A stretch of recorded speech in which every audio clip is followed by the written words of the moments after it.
Yes. Oh, I love that music. I have been waiting for a long time to finally play that music for you. And this is TrendChat. I'm your host, Brian Bledsoe. First off, I want to say, if you want to connect with us on Facebook, Instagram, or Twitter, the name is all the same, TrendChat 24/7. And yes, like I said before, I I have been waiting to play that music. And kind of what I posted on Facebook earlier today is that this whole experience has been kind of like the most enlightening and exciting experience for me to just come on here for a couple of minutes and just, I guess, just speak my mind. And I kind of wish I've been doing this a long time ago. If I really enjoy doing this. And also I appreciate anyone that is listening that's somewhat interested in what I have to say. So, and now what you just heard, that theme music, I'm pretty much guessing that's going to be the permanent theme music for TrendChat for the foreseeable future, unless I found something better or I get some rights to some big shot musician, I guess, that actually will lend me their music or something like that. Maybe if this show gets big enough, I might have some friends who might want to just make a theme for me or something like that, like my own personal TrendChat theme. So, but until that day, that will be the permanent theme music. So tonight, I'm going to basically just talk about maybe three things. And at first, it was only two, but it changed a little bit because the lineup was going to be, I was going to talk a little bit about March Madness, not in the way you may be thinking, as far as the NCAA Tournament, and about this whole Obamacare replacement plan, which people have called it Ryan Care or Rhino Care or whatever. I've said the names over and over again before, and the one that's kind of going around a little more is called Trumpcare. And I noticed that the White House doesn't want it to be called don't want it to be called Trumpcare, which honestly I actually think it's fine to call it Trumpcare in a way, even though President didn't have as much as far as putting it together. But the reason I would agree with it, and I heard it from other people and I agree with it as well, is that back when you did the Affordable Care Act, it was basically labeled Obamacare. Now, it didn't go around people calling it Pelosi Care or Reid Care or Schumer Care or all the other people or Progressive Care. Because the name that stuck was Obamacare, mainly because of the president. So to call it Trump Care now actually makes sense, and I would agree with just calling it that. Unless you just want to go by the official names, like instead of calling it Obamacare, you call it Affordable Care Act, or instead of calling it Trump Care, you call it American Health Care Act, or something like that. So, one solution would be, if you don't want to call it Trump Care, you can always just repeal Obamacare and just have a free market idea. Just a thought. That really wouldn't be called Trump Care, because it'd be like a whole free market idea to where government gets out of healthcare altogether just by repealing Obamacare and then let the free market do its thing. That could. I'm pretty sure you have liberals in the media and Democrats still calling it Trump Care, even though it would be basically a whole a free market idea. But I'm just saying that, because in this case there is some sort of apparatus that the government still wants to have control of in this healthcare market. So therefore, it is some sort of a plan. Therefore, you can name it whatever care, and like I said, a name that's kind of sticking for obvious and I think, since right reasons, that is called Trump Care. So I have no problem with that term. So And so, like I said, I was going to, well, I've already just talked about that now, but I will talk a little bit more about that. But also, I want to talk a little bit about what's been going on with Steve King, given that he is also trending. And also the fact that I actually met Steve King last week when I was in Washington. And I just want to talk a little bit about that, too, as well. So it's going to be NCAA Tournament, Obamacare, Steve King, and depending on what else I get to, I guess in the next couple of minutes here, probably be about Kong Skull Island or something. I don't know. But no, you know what? I just thought about the other thing. Matter of fact, it might be 4 things, but I don't want to talk too much about it because I really don't think he deserves this much attention. Not saying that he's getting all this attention on my podcast, but I'm just saying in general, as far as what Snoop Dogg did in his kind of mock assassination of Donald Trump. And what I might say about it might be as quick as what I just said right now, because it's just not really worth the time, really, because he and people of his ilk are just doing what they normally do. And I'll get to that later on. So first, I want to jump on the fact that it is March Madness.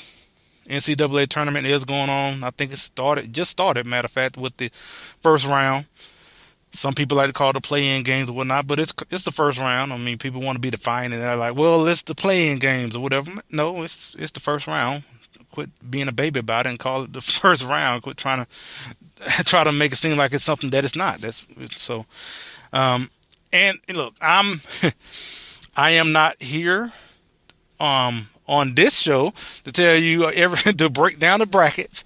I haven't even done a bracket myself. I haven't done one. Well, I did one last year, and I might do one. I don't know, just to throw some teams together and see, and just for the slight itsy bitsy chance that you might actually win the bracket amongst thousands of millions of people.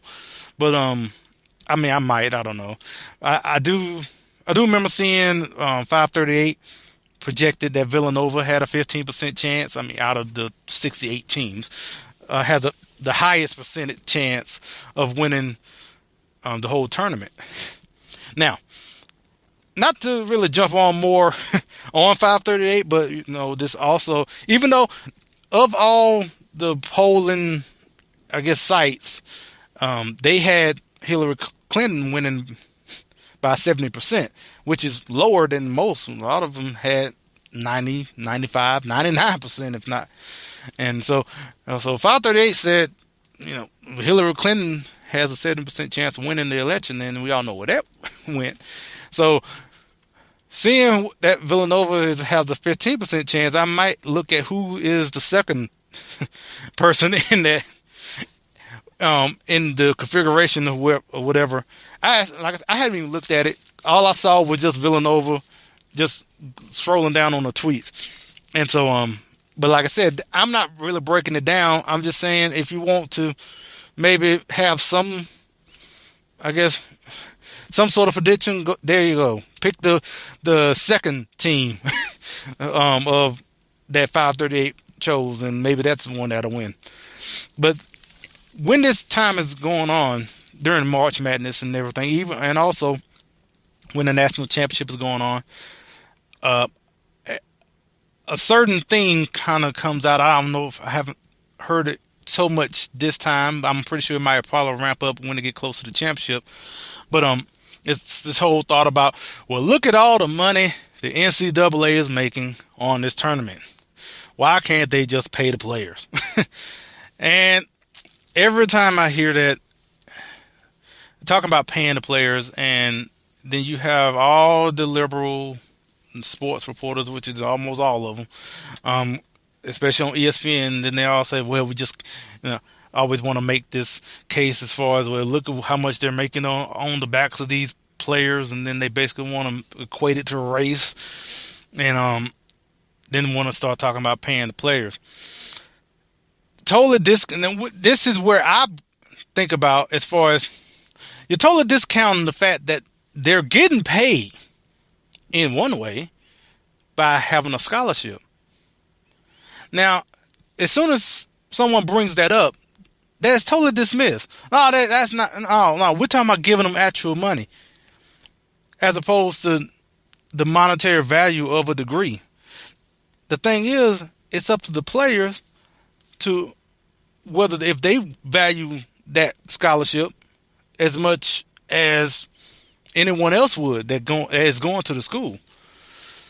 And so they're getting paid in that way to have the opportunity to play sports, play a game, and also get a degree for free, basically. Because of your your athletic skills, you're able to achieve some academic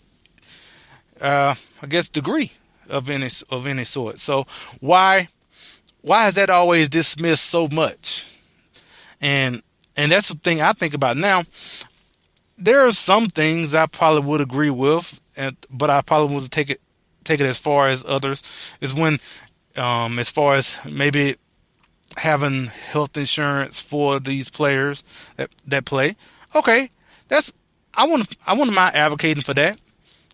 That these college and universities would provide the health care, but that's as far as I would go with that, but these liberal sport reporters will probably take it so far as actually take it to Washington D.C.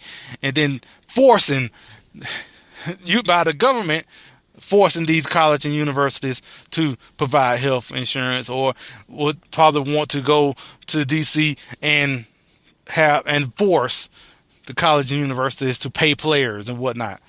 And so that's where I would probably stop with them, because they would want to take it further as far as making it into legislation. But that's up to the college and university and the presidents and whatnot. If that's what they want to do, that's fine. And I will advocate for them that that's something that they should do. But now as far as when it comes to the players themselves, and it's funny that when they talk about paying the players, that it make it seem like they didn't volunteer for this in a way. I'm pretty sure a lot of us, if you're into sports of any sort or college sports, and when it comes to recruiting, you see these high school kids be in their high school gym and have these hats out and picking their school and whatnot. They're there, right, picking a school to go to. They make a huge event out of it. Some of them do. The 5-star players, they come out there and they have their hats and whatnot, have a crowd, everyone just adorn them and whatnot. And so they're choosing to go to this school. Now, if these players are really serious about wanting to be paid, there is a place to be paid. It's called the NBDL. It's basically the developmental league for the NBA. They can go there. They can go straight from high school to there if they want to, and get paid. And also probably will get paid the amount that people are probably proposing right at this moment, as far as how much they will get paid. But you don't see that, do you? You really don't. You know why? Because they want that fame that comes with it too. So not only do they want to get paid, they want to get the fame and paid at these colleges. Because if you go to college, you get highlighted. You get a spotlight put on you by ESPN or Fox or whoever that's covering college basketball or college sports in general. You get your name in the lights. So, but they want that. So really, it's not about I just have to get paid. It's not really about you want to get you want the money and the fame. So, but people don't want to mention that they do have options. They chose to go to these colleges and universities to play. And so, if these players don't want to value what is given to them as a form of payment in a scholarship, if they don't want to take advantage and go to class, make whatever GPA they need to make or whatever like that, that's on them. So they're not taking advantage of what is being given to them. Because especially the ones that are the 5-star players, they're probably not going to stay the one and done. They're going to stay 1 year and be gone the next on to the NBA. Well, if that's their problem. They're the one that want to leave and not take advantage of what has been given to them. And also the fact that given that they are leaving in 1 year, and you want them to you want the college and university to pay them for that 1 year that they're there, and all the resources that are used for these players, on top of the scholarship that, especially if you're a one and done player, is not going to take advantage of. So that's on. I mean, like I said, it goes back to the player. If that's what they don't want to do, and if they want to be a one and done player, then go to the NBDL and get paid there. I mean, you can get. It's not like they're keeping you from playing over there. So that's what I wanted to talk about as far as this whole with the tournament starting, and because that's the thing that tends to come up a lot. And I don't know, that's just something that pops in my mind. And like I said a million times already, this show is basically about me, just the thoughts that are coming across when I'm listening to different things on the radio, driving down these highways. Matter of fact, I am broadcasting from Ocheleta, Oklahoma, which is basically, I should have just said Tulsa. I can say that a lot easier.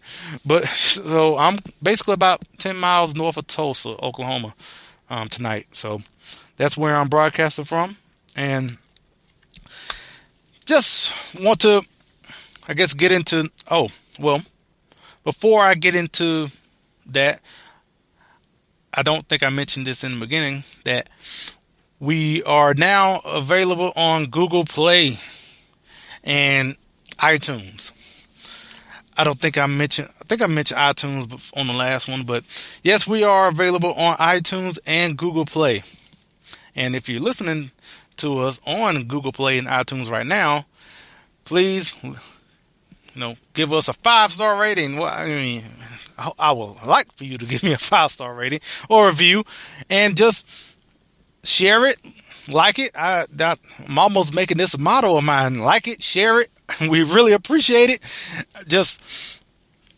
We're growing here. We're just trying to get more people, I guess, to listen to the rantings and ravings of a truck driver, basically. But I just glad to be able to be available and give people more options to listen. And so now it's basically we are on Spreaker, who I grateful for Spreaker overall, because it's given me the platform to do this podcast and go out to Google Play and be available on iTunes. And we're still waiting for one more service that may put us on, and we're still waiting on that one. And if not, I mean, Google Play and iTunes is a pretty good place to be available on. So I'm just thankful for Spreaker for the platform and being able and getting approved for these other two platforms to be available for you to listen to all of this radio podcast gold that is going on right now. So before I get into about Obamacare, Trumpcare now, I think it make it a lot easier to just say Trumpcare. But I'm gonna speak real quickly about Snoop Dogg. So Snoop Dogg basically, and also, and when talking about Snoop Dogg, I haven't even watched the video. I just saw the little still shot of him with the fake gun up to the clown look alike of President Trump or whatnot. But So that's why I'm not even gonna really get much into it, because really this to even go this far into talking about it's kind of just really feeding into what he wants anyway. And my thing is that I just think about real quickly that if anyone would have done anything like this 8 years ago, the past 8 years, about President Obama, Snoop Dogg would have been the first one out there calling this person racist, hopefully, and need to be investigated, and we don't need this in America, and all that jazz. And he'd be out there saying that, see, calling everything anything that is connected to whoever that was. If someone would have done the exact same thing Snoop Dogg did in his video about President Obama. Now there were some people who made threats like that against President Obama, and with those threats, I will say the same thing, because you can't to be going out to threatening a president.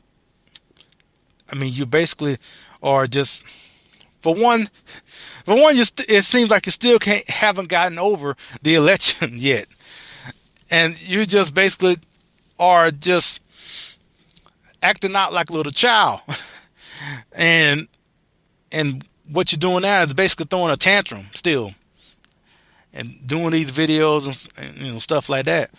So, I would just say, basically, I hope that he is getting a call from the Secret Service by now for that. And I can't, it's not like I have any confidence that it's going to get any better, because I'm pretty sure you're going to have a lot more of these rappers, especially, whether it was Busta Rhymes at the Grammys, and what right now with Snoop Dogg, and then I think you probably had some other things that have happened, especially in rap, that's out there just basically they're gonna just take it all the way, as far as they can take it. It's they're gonna have more of these. You're probably gonna have a lot more of these little mock assassinations, and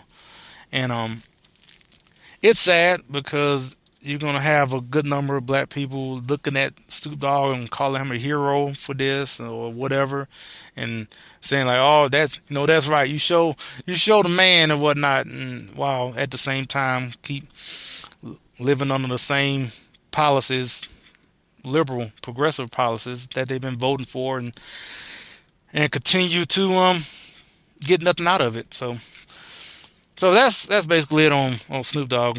Yeah, honestly, didn't deserve that much time, but I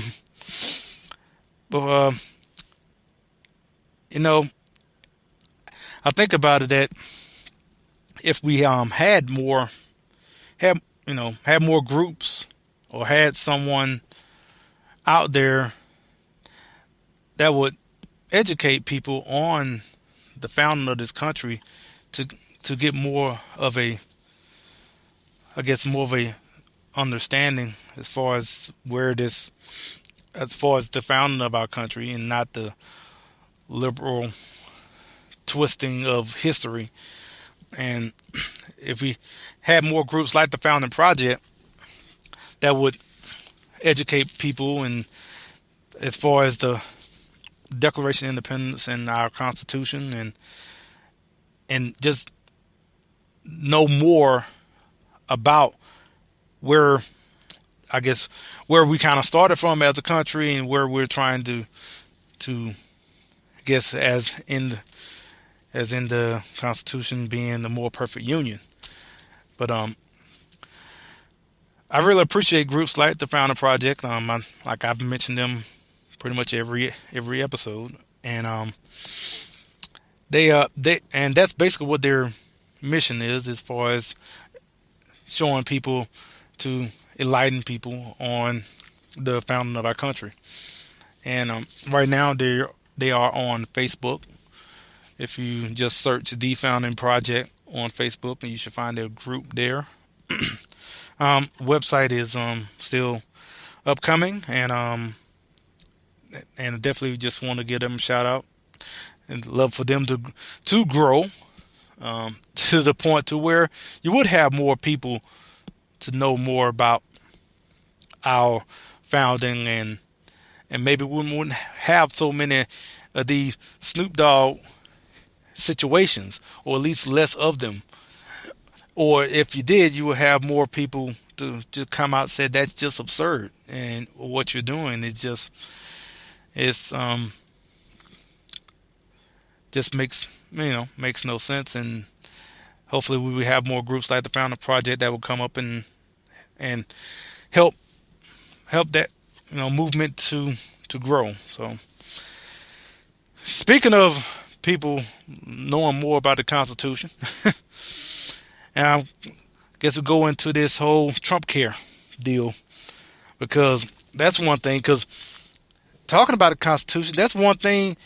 If you were, I guess, seeing the things from the Founding Project, that's one thing you will see about the Constitution, that health care is not in the Constitution. Health care is not a right, not as much as these Democrat media. Basically what it is, for the most part, basically the liberal Democrat media just want to keep saying that healthcare is right. Healthcare is not a right. It is not a right. Keep on, and just it's not to where I just wish we could have it to where if you can just basically have our government that fits the Constitution. I know that's a meme I've read before, but and so talking about this whole Trumpcare deal, and as far as what's going on, the CBO has already scored it, and they said that they will bring down the deficit and whatnot. Okay, and it's kind of funny, whenever the CBO scores something, it just depends on what side of the aisle it is. And what you think of the bill itself before the CBO even released the figures, to whether it's nonpartisan or if it's corrupt and needs to be abolished, like Newt Gingrich mentioned. It just kind of it depends on where you stand on the bill. So, but now, I mean, I would definitely say, as far as one thing about the CBO, is that they are making a lot of projections, which is normal. That's what they do. But that's pretty hard to do. To basically, the CBO basically try to act like they are basically psychics for 10 years ahead, or even 5 years ahead. There's so many factors that can happen between now and even 5 years from now. And so you have the CBO come in and say, okay, all right, 5 years, 10 years from now, this is who's going to be off insurance. This is who's going to be on. This is how much it's going to cost. And at the same time, you're not even factoring in, the midterms in 2018. That's, pretty much, that's almost a little over a year from now. After that, then another Congress comes in, and to these projections that the CBO make, it's pretty hard to kind of take them that seriously, for the simple fact that, especially 10 years from now, who knows where we'll be at as far as healthcare. You can have innovations that are introduced in the next couple of years that may totally put the healthcare market, flip it on its head. So now, the thing about that, it just seems like people just want some assurance, and in this whole deal, and especially when it comes to this healthcare deal, it kind of just go back. The government just need to be out of healthcare altogether, and that's one thing that they campaign on. I've mentioned this a couple episodes already, but I'm just stating it again. They have campaigned on repealing Obamacare. Some said replace or whatnot, but repeal was in there, and yet now here we are, and now you have Paul Ryan coming out saying that this is the best chance we have to to repeal Obamacare. But this is not repealing Obamacare, because there's so many other things that are basically keeping Obamacare and basically creating another entitlement and expanding Medicaid and all that. So you could have done like a one-page bill, basically just repealing the whole thing. You could have done that, but honestly, they're just afraid and don't want to do that. You have Republicans who don't want to repeal Obamacare. I mean, you might not have heard much from them, or if you did hear from them, they were other in, kind of maybe a mixed district or state or whatnot. And so now we've kind of gotten to this point to where you have Paul Ryan out here wanting to call this a binary choice. Now, where have we heard that one before? That was during the election, saying, okay, this is a binary choice. It's basically it's either Trump or Clinton.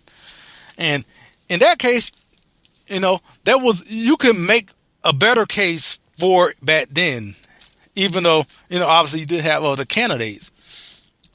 But as far as the reality of it, that you have the two major parties, and those are the two parties most people are going to vote for, and that's basically what it's going to come down to. So kind of, in reality, it was a binary choice.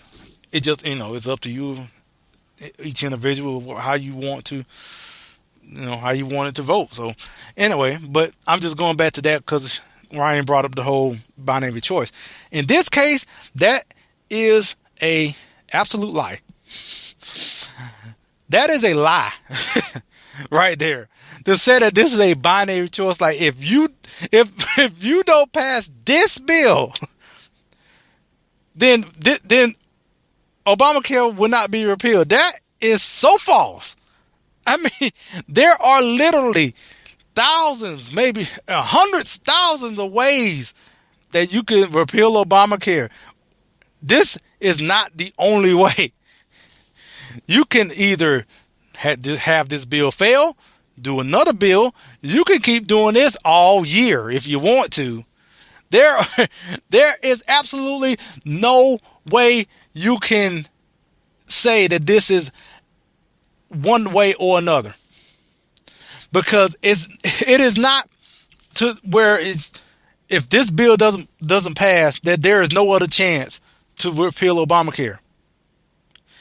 If that is the case, it's not because that you can't do it. It's because they won't do it because this bill failed. If this bill failed and they don't repeal it, they don't want to. Maybe because they're being petty. Because, okay, well, you didn't pass my bill, so, as, Speaker Ryan might be, well, if you don't pass my bill, then I'm not going to help pass any other bills that repeal Obamacare. Just being petty or like that. I mean, hey, politics is petty. I wouldn't put it past him or these other Republicans who are for this to be that petty. But what I'm saying is that it's not that there's not any other chance, or that this is the only chance to repeal Obamacare. That is not true. It's that you won't do it if this doesn't pass. That's what you're saying. If you don't pass this bill, I won't pass anything else. I'll just let Obamacare keep going. And so that's the point that Ryan basically is making. So, okay. That's all that was on my brain about that, actually. So, well, given that this is being a recorded episode tonight, I am looking to do more live episodes, which is no problem for me. Actually, these recorded episodes tend to be done in one take anyway. It's very rarely. I'm not like I'm doing 100 of these episodes.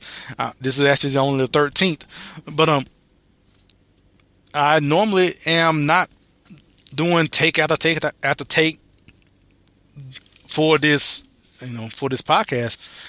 Which I'm pretty sure someone might be listening to this. Yes, we could tell, because it's not like I'm the most smoothest talker on this podcast. I really am. A lot of times, sometimes I write down notes, sometimes I don't. Like today, I didn't have much notes. Matter of fact, I have notes. I haven't even looked at them, but I just been basically just going off the top of my head, because that's basically what I'm doing anyways. That I'm just kind of thinking about things, and then I just come on Tuesday and Thursday, which also, in saying that, I might actually start doing a show on Sunday, only because it's so, from Thursday to Tuesday, like there's a 4-day gap. Like I just feel like I need to say something on Sunday and I don't know, man. Who knows? I might do something. I know I was doing the video recaps, but I haven't done one in the past 2 weeks. But might start doing more video, doing like the live, the live podcast, and doing on Facebook or Periscope or something like that. But I don't know. I guess if people who are listening now, let me know if you want, which one would you prefer, I guess. But right now I'm basically just doing that, and just would see where we go with this. Like I said in the beginning, I'm definitely having fun doing this. I just get on and just speak what's milling around in my head, and then I go off. And now I guess the other part is also after I finish, and then I make the little graphics and type out the descriptions. I'm not too fond of that so much, but just doing this right here, and a little bit of the sound here, because this is kind of fun. So I am looking to probably to get some, I guess, have some guests from time to time, and to just do an interview, kind of in the same vein as what we're doing now. Just I guess into talking about particular issues, something that's trending and whatnot, and just kind of have a back and forth and kind of have a chat, a trend chat. So, and so we're basically at the end here in the last 5 minutes, and I guess we can, I guess I go into Steve King just a little bit, also because I actually met Steve King last week when I had my last minute trip up to DC, and talked to him for a couple of minutes, actually. And I know I mentioned on Facebook and that I might actually have him on the show. Now, given the fact that what has happened over the weekend and whatnot, definitely wasn't getting him on today. And I will see, maybe Thursday. I don't know, but because now I got his contact information as far as trying to set something up. But like I said, given all that what has happened with him and with the tweets and what he said in other interviews, which, to get into that right quick, he and what he tweeted about, that people took that to make it seem like he was being racist, which I would say, like, so the tweet he was talking about, I don't have the tweet right on me, but he was saying, like, you can't rebuild civilization with someone else's babies, and talking about culture, basically. Now, see, I said that I'm talking about culture, but see, the people who want to basically be, the race baiters out there, or the people who basically see everything in a racial lens, her race is as opposed to culture. So if you can read that and also hear and then when he clarified his statements on, I think on CNN, they're hearing everything through a racial lens. Like they're hearing everything, and they're like, oh, well, when he means that, he basically talking about black folks, or he basically talking about Muslims or something like that, as opposed to really talking about culture. And so, because as far as culture, as far as when you have cultures, blending together or whatnot, if you have a culture of people coming in that refuse to assimilate to the culture that they're moving into, then you're going to have a problem. Especially if the two cultures are antithetical towards one another. And so, when it comes as far as immigration, legal immigration is great as long as the people who are coming into the country look to assimilate to that country's culture. Now, notice I'm saying a country because I'm talking about any country. Whether we're talking about America or we're talking about Italy or we're talking about Australia or we're talking about Japan or Mexico. So, like,